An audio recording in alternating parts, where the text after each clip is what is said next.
अस्सलाम वालेकुम, मैं मोहम्मद अख्तर तुसारे पे यूट्यूब चैनल ट्रैक्टर चकदा गास बिस्मिल्लाह जाम खुदा जितना पीर होते खैर वजरा दजरा थोड़ा बिरा थोड़ा वास्ते दो ट्रैक्टर गिन के आ गया एक 385 ते एक 135 135 385 ट्रैक्टर बड़े चंगे तसली वाले मैकेनिकल चंगे इंजन गेयर चंगे मुनासिब कीमत कम रेट है बिल्कुल साफ सुथरे ट्रैक्टर दे पे जी गल उसी सीधी उसी ते बाकी तुस ट्रैक्टर देख सकते ट्रैक्टर चंगा है 2011 मॉडल है ट्रैक्टर के टायर देख सकते टायर अदड़े मदड़े ट्रैक्टर का रंग 13 ने तले रंग 12 12.5 ने इंजन गियर से फुल टाइट भी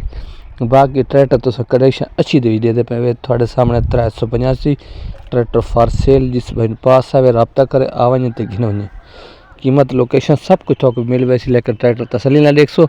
असी मज़ा ये ट्रैक्टर है फॉर सेल जिस भाई पास आए रबता करे ये टायर देख सकते रेम देख सकते बाकी मड गार्ड वगैरह देख सकते वे बाकी मड गार्ड तो बैक साइड चेक करो सो बैक साइड देख सो बैक साइड साफ सुथरा अच्छी कंडीशन साफ सुथरा ट्रैक्टर की देते पे ट्रैक्टर की कीमत लोकेशन सब कुछ इस वीडियो के मिलने वाली है लेकिन वीडियो मुकम्मल देखनी अच्छी कंडीशन ये बैक साइड की पिक्चर देख सो बाकी मैं दे दिया तो असी मज़ा ये मुकम्मल लुक देख सो 385 की मुकम्मल लुक साफ सुथरा अच्छी कंडीशन दे विच ये देख सो मुकम्मल लुक बाकी ये देगी नो थोक लुक देते पे हुन लोकेशन थोक सारी ना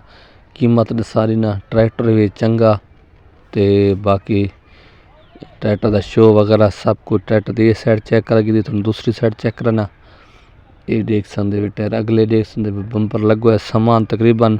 ये ट्रैक्टर का नाल थोको मिल वैसी ट्रैक्टर ठीक है इंजन गियर का ठीक है अच्छी कंडीशन है साफ सुथरा है बेहतरीन है बाकी देख गिनो बाकी ट्रैक्टर ये मुकम्मल दूसरी साइड थोक चेक करा रही ना ये साइड चेक करके दी दूसरी साइड चेक करे सो हूँ ट्रैक्टर की कीमत लोकेशन सब कुछ तो दस ना बाकी ट्रैक्टर ते सा दे गिनो अच्छी कंडीशन दे 385 साफ सुथरा कीमत की गल करा तो कीमत इस ट्रैक्टर की मालिक जी करेंगे पिन मैं थोक दस देव कि 11 मॉडल है मालिक 18.5 लाख रुपया दे बैठन फाइनल मौके पर कमी पेशी हो बाकी 135 चेक करे सो 135 है 78 मॉडल है ट्रैक्टर चंगा है शो ताई हर चीज़ अपनी गिद्दी खल है genuine copy genuine engine gear से फुल टाइट कीमत थोक फाइनल दस सा थोक चंगा लगे तुस आवो तो घिन वनो तसली नाल ले गिनो यह कंडीशन थोड़े सामने 135 दी हांडा टू ब्लॉक हर चीज़ अपनी जेनवन हालत खल है ट्रैक्टर चंगा है टायर देख सकते पिछले टायर अदड़े मदड़े बाकी रेम शिम हर से जेनवन तो ट्रैक्टर चंगा है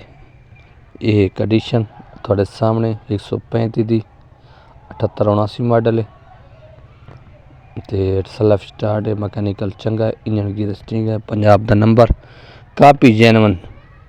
बाकी अगले टायर देख सकते लाइटा वगैरह सब कुछ अपनी हालत खला इंजन गियर से ठीक टाइट वध है बाकी ट्रैक्टर की कीमत की गल करा तो कीमत ट्रैक्टर की तकरीबन मालिक करेंगे पैन फाइनल आदि जितने देवने 5 लाख रुपया 5 लाख रुपया आदे बैठे 10-20 की बई जी कमी ना 10-20 की वो मौके पर तकरीबन थी वैसी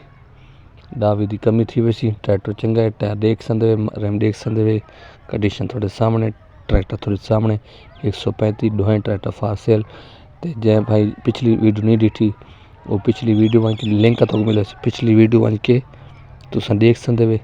तो कल वाली परसों रोज़ाना की एक वीडियो चढ़ती होंगी चैनल को सब्सक्राइब करे सो लाइक करे सो अगर फेसबुक पेज में फॉलो चलो कर सो ट्रैक्टर दे दे रहा सो इंशाल्लाह तो मज़ा आसी इस नंबर पर रब्ता करे सो आवे सो अल्लाह हाफिज़।